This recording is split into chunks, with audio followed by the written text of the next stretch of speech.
Thank you, Acting Deputy President. And in many ways I'm saddened to rise today to begin this debate on the Coalition Government's failure to address educational inequality and deliver needs-based funding across Australia. And I'm saddened because really the writing was on the wall. The Coalition's contempt for a more equitable Australia has always been pretty clear, and particularly in relation to schools funding. Certainly it was clear before the election, despite the sleight of hand that was played on the Australian public by Education Minister, Shadow Minister at that time, Pyne's profession that they were on a unity ticket with the previous government.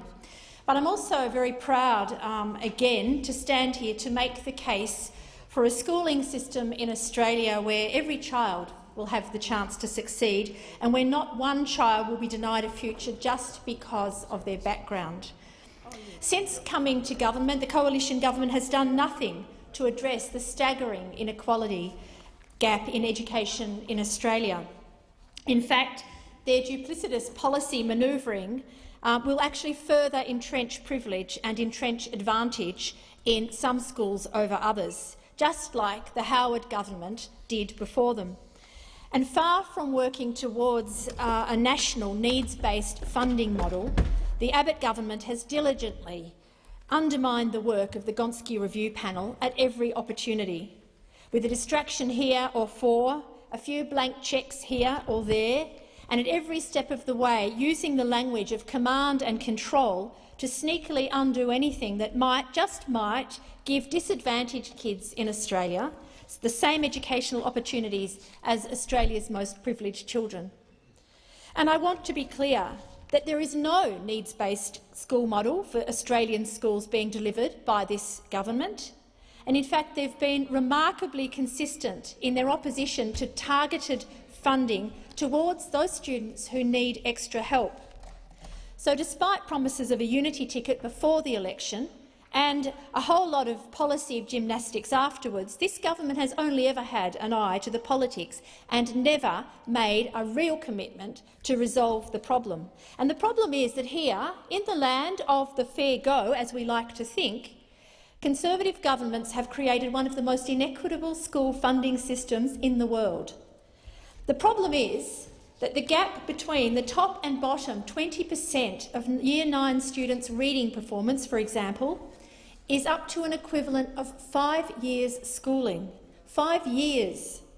But the Coalition Government isn't concerned about the problem or the social and economic costs of leaving 20% of the population behind. And actually, if you look at what they are saying on the record, Education Minister Pyne and the Prime Minister Tony Abbott, they actually deny its very existence. They've consistently denied that there is inequality in Australian schools, and this is in the face of compelling evidence from Australian and international sources. So they are being willfully blind. Mr Pyne uses falling rankings from PISA test data to justify educational red herrings to distract. But like too many struggling school kids, he could obviously use some help with his reading comprehension, because what PISA really exposes, and indeed this is the commentary from some of the PISA experts, is a shocking inequality of opportunity in our country in 2014. And it's this social segregation, where family wealth in Australia is the best indicator of success, that is driving Australia's educational performance down. But there is a clear and evident fix for this problem, and that's needs-based funding. It's about directing extra resources to the most disadvantaged students, which will raise educational outcomes for the whole country.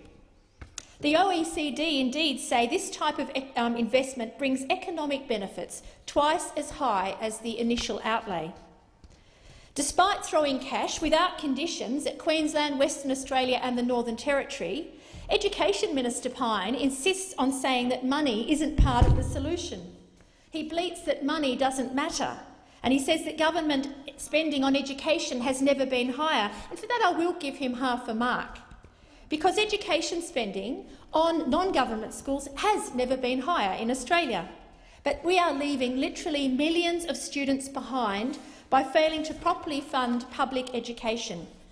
And it's no surprise that all the extra money coalition governments have funnelled into private schools has made no difference to lifting educational outcomes. Giving more money to the wealthy hasn't worked. That coalition policy is a complete and utter failure. So let's try something new. Let's try something novel. How about investing in the most needy in accordance with the recommendations of the Australian and international evidence?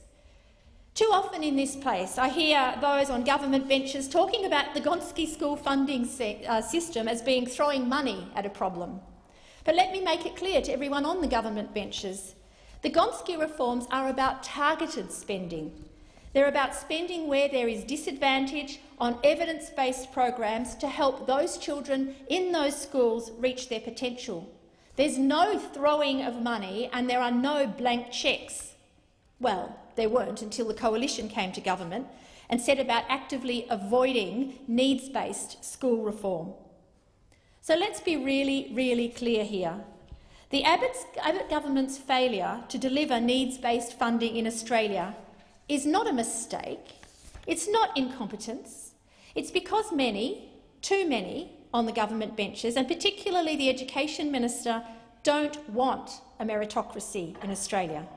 Because a needs-based funding system turns our school system on its head. It does away with our long-standing sector-against-sector war. It'll put kids first and not lobbyists and not the most privileged. In the words of Gonski panel member Ken Boston, Gonski actually requires a fundamental reimagining of Australian education.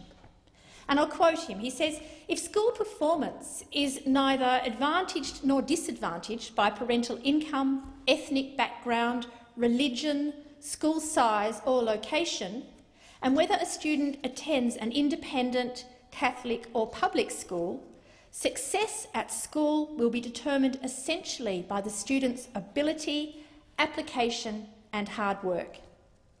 So if we reduce disadvantage, we also reduce privilege, and the Abbott government is frightened of a future where privilege is challenged. From day one, Minister Christopher Pyne understood that the recommendations of the Gonski panel, if they were to be taken up, would turn the system on its head, and that's why he opposed the Gonski reforms from day one. And he's doing everything he can now to tear up the even playing field that true needs-based funding would create. Let me quote Ken Boston again.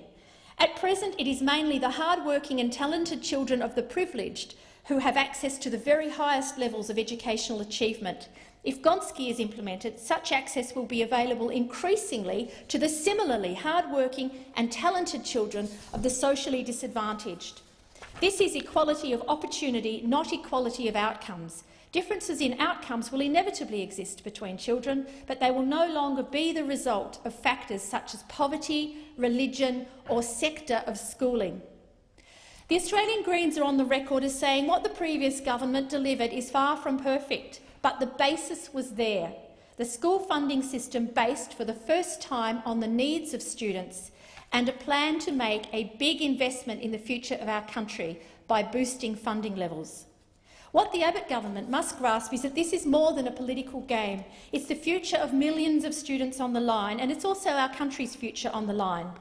To reject needs-based funding is to lock in current disadvantage, the disadvantage faced by Aboriginal kids, country students, those with a disability, children with English as a second language and low-income families.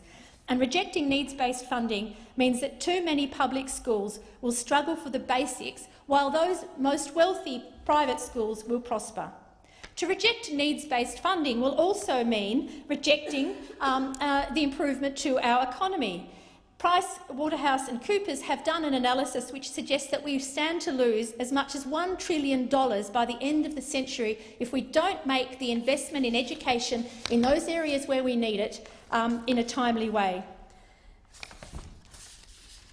The Australian Greens believe in a future where education outcomes are achieved by hard work and talent, not by wealth, power, income or possessions. We want to live in a country where every single kid can achieve their potential, no matter where they live and whatever their background. The coalition government's failure to address educational inequality and deliver needs-based funding across Australia, their passionate defence of the already privileged and their push to maintain the status quo is denying many Australian kids a future and is making our country immeasurably poorer